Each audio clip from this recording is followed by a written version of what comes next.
పరిష్కారం కోసం ఉద్యోగులు డిమాండ్ చేస్తున్నారు. ఏంటి మీరేం చెప్తారు ఈ సమ్మె గురించి? నమస్తే అండి.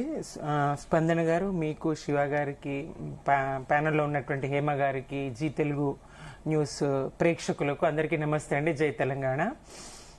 ప్రజా రవాణా వ్యవస్థలో ఆర్టీసీ స్థానాన్ని ఇంకే సంస్థ కూడా భర్తీ చేయలేదు. ఆ స్థాయి ప్రధానంగా తెలంగాణలో రైల్వే వ్యవస్థ తక్కువగా ఉంది. ఇతర సదుపాయాలు కల్పించడంలో నాటి నుండి కాస్త వెనుకబాటుతనమే. ఏదైనా మొట్టమొదటి సామాన్యులను గమ్యస్థానానికి చేర్చేటువంటి ఏకైక ప్రధాన రవాణా వ్యవస్థ ప్రజా రవాణా వ్యవస్థ ఆర్టీసీ. ఈ ఆర్టీసీకి సంబంధించి వాళ్ళు మరి ఈ డిమాండ్లు ఏవైతే ఉన్నాయో వాటికి సంబంధించి చర్చలు చేసే ప్రయత్నం చేసిండ్రు. చర్చలు ప్రభుత్వంతో జరిపినటువంటి చర్చలు విఫలమైనాయి.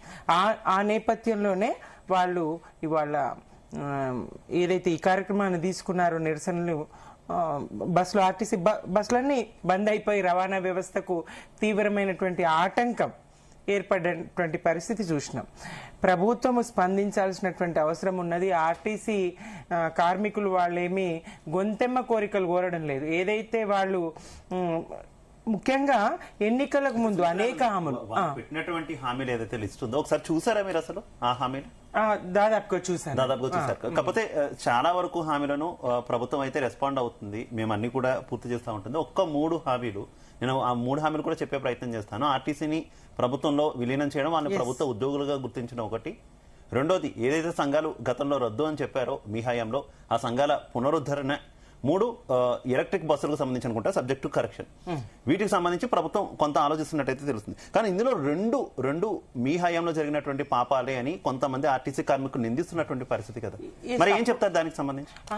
అప్పుడు కూడా మళ్ళీ కేసీఆర్ గారు చాలా కాలం, సుదీర్ఘకాలం వాళ్ళు చేసిండ్రు, పోరాటాలు చేసిండ్రు. ఆర్టీసీ కార్మికులు సమ్మెకు దిగినప్పుడు లేదని కాదు, అయినా మళ్ళీ కేసీఆర్ గారు స్పందించి వాళ్ళకి న్యాయం చేసే ప్రయత్నం చేసిండ్రు. వాళ్ళ కోరికలు ఆ సందర్భంగా వాళ్ళు మళ్ళీ ఎంత సంతోషాన్ని వ్యక్తం చేసిండ్రు. కేసీఆర్ గారు ఇంత ఉదార స్వభావంతో ఉంటారా, ఇన్ని రోజులు ఇబ్బంది పడ్డాం మేము, ఇన్ని రోజులు మేము అర్థం చేసుకోలేకపోయినామని చెప్పేసి ఆ గత సమయకాలంలో కార్మికులు మాట్లాడినటువంటి విషయాన్ని, ప్రకటించినటువంటి విషయాన్ని చూసినాం. ముఖ్యంగా ఏదైతే హామీ ఇచ్చిండ్రో గతాన్ని ముడిపెట్టుకునే కాకుండా ఈ ప్రభుత్వమో ఎన్నికలకు ముందు కాంగ్రెస్ పార్టీ ఏదైతే హామీలను ఇచ్చిందో హామీలను నిర్వర్తించాల్సినటువంటి అవసరము, నెరవేర్చాల్సినటువంటి అవసరం ఉన్నది. అట్లా నెరవేర్చకుండా మరి బీఆర్ఎస్ మీద నెపం నెడుతునో, గతాన్ని చూపిస్తునో ఎంతకాలం 2.5 సంవత్సరాలు గడిచిపోయింది. మరి మేము కూడా బీఆర్ఎస్ లాగానే చేస్తాము, అచ్చం బీఆర్ఎస్ ఏ మేనిఫెస్టోని అనుసరించి పాలన చేసిందో ఆ రకంగానే మేము చేస్తాము, ఆ రకమైనటువంటి పరిపాలన విధాన్నే మేము కొనసాగిస్తామని చెప్పలేదు కదా ఎన్నికల్లో. మీరు చేయలేరా, మీరు నేర్పిన విద్యనే అంటే మేము చేసినట్టే చేస్తామని మీరు ఎన్నికల్లో చెప్పలేరు, ఎన్నికలకు ముందు చెప్పలేరు.